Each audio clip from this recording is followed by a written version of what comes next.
Merci de nous rejoindre sur Radio J. C'est une restitution hautement symbolique qui a eu lieu vendredi dernier à l'hôtel Matignon en présence d'Elisabeth Borne. 5 livres dédicacés à Georges Mandel, ancien ministre et résistant condamné à la prison à vie par Pétain et assassiné par un milicien en 1944. Eh bien, ces livres ont été restitués à ses héritiers. Et pour en parler ce matin, Élie Corchia, président du Consistoire central de France, est avec nous comme chaque vendredi. Bonjour. Bonjour Ilana. Et toujours ravi de vous retrouver, toujours un plaisir. Vous étiez donc présent à cette cérémonie. Alors comment ça s'est passé ? C'était un moment très symbolique, vous l'avez dit, et en même temps particulièrement émouvant que nous avons vécu donc à l'hôtel de Matignon avec la première ministre Elisabeth Borne.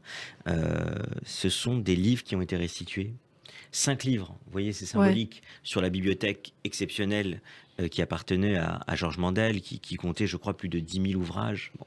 On est sur 5 ouvrages qui étaient en Allemagne, donc qui ont été spoliés. Donc c'est une spoliation qui est symboliquement réparée avec la restitution par l'Allemagne de ces livres dédicacés à Georges Mandel, qui fut, rappelons-le à toutes celles et ceux qui nous écoutent, plusieurs fois ministre des Transports, des Télécommunications, et puis ensuite, malheureusement pour une durée très brève, ministre de l'Intérieur en 1940. Et donc vous savez qu'il a été déporté en Allemagne, qu'il est revenu ensuite d'Allemagne, et qu'en 1944, effectivement, il est assassiné ici, en France, par un milicien, par la milice, et il est récupéré par la milice. On sait très bien qu'il y avait l'Allemagne par derrière qui avait organisé tout cela, et il meurt sous les balles donc de ce milicien abattu dans le dos, donc de façon tragique.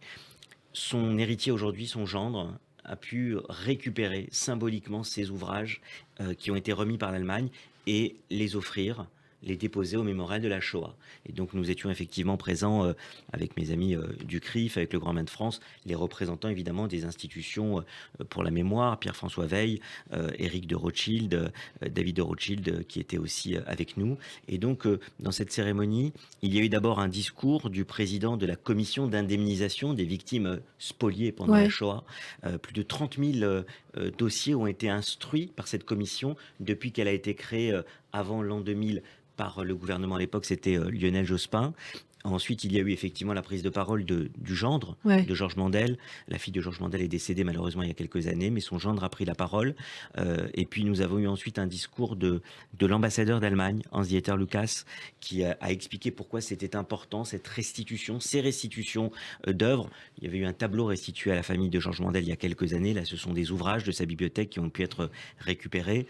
Et puis enfin, Elisabeth Borne, dans un discours très poignant, très émouvant, eh bien, rappelait d'abord la personnalité. C'était aussi un hommage à Georges Mandel qui était prononcé ce jour-là.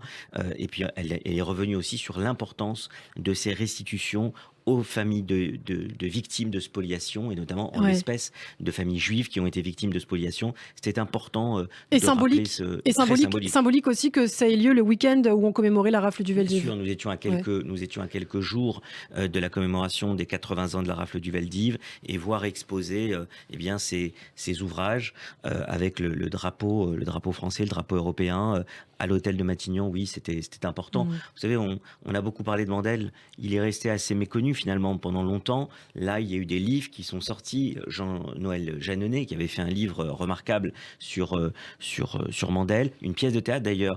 Notre ami Christophe Barbier, chroniqueur ici, avait interprété sur scène, notamment au théâtre Montparnasse, Georges Mandel, dans une conversation entre Mandel et Léon Blum. Mandel plutôt à droite, Léon Blum à gauche, et il y avait une discussion à cette pièce de théâtre écrite par Jean-Noël Jeanneney, était très réussie. Et donc c'est important. Un livre de Nicolas Sarkozy aussi qui était sorti, qui s'appelle, je crois, Mandel, le moine de la politique, qui avait remis la figure de Mandel en perspective.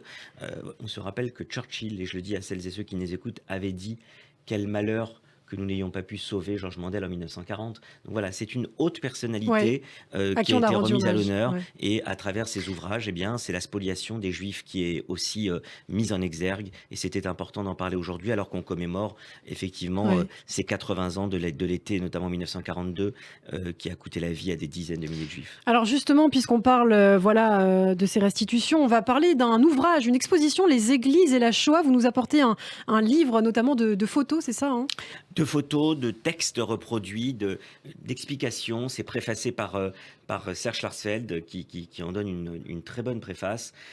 c'est une exposition qui a lieu en ce moment au mémorial de la Shoah, Ilana, et cet ouvrage m'a été offert par Éric de Rothschild, avec qui j'étais cette semaine, avec qui nous avons fait une visite des expositions qui sont en cours. En ce moment, il y a l'exposition des dessins de Cabu dont nous avons parlé il y a une semaine, et les dessins de Cabu sont exposés. C'est une remarquable exposition autour des dessins de Cabu sur la rafle du Val d'Ive.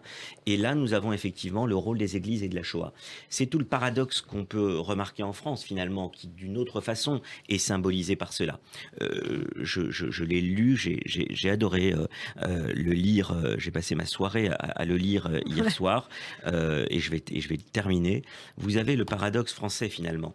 En France, on sait que c'est un pays où il y a eu une déportation importante, et en même temps, un des pays où il y a eu le plus de juifs sauvés, avec notamment le rôle, le courage des résistants et des justes parmi les nations.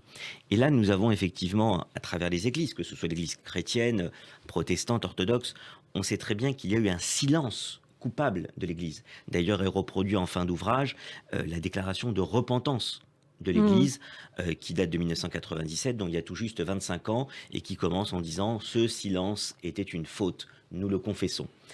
Donc il y a eu ce silence coupable. Et en même temps, il y a eu des hommes d'Église qui ont joué un rôle important pour s'opposer à des mesures discriminatoires, et notamment à la persécution des Juifs. Et je vais citer 2 exemples.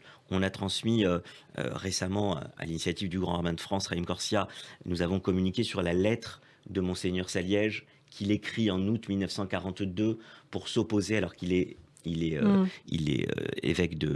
archevêque de Toulouse. Il écrit pour s'opposer aux mesures contre les Juifs.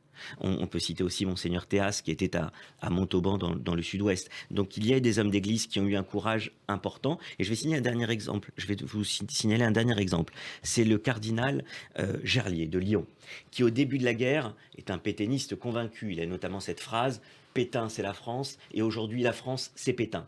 Et pourtant, lorsqu'il va voir ce qu'il se passe contre les Juifs, eh bien, dès 1942, le cardinal Gerlier, eh bien, évidemment, va s'opposer, et en tout cas, va prendre la parole pour dire que ce qui se passe n'est pas acceptable.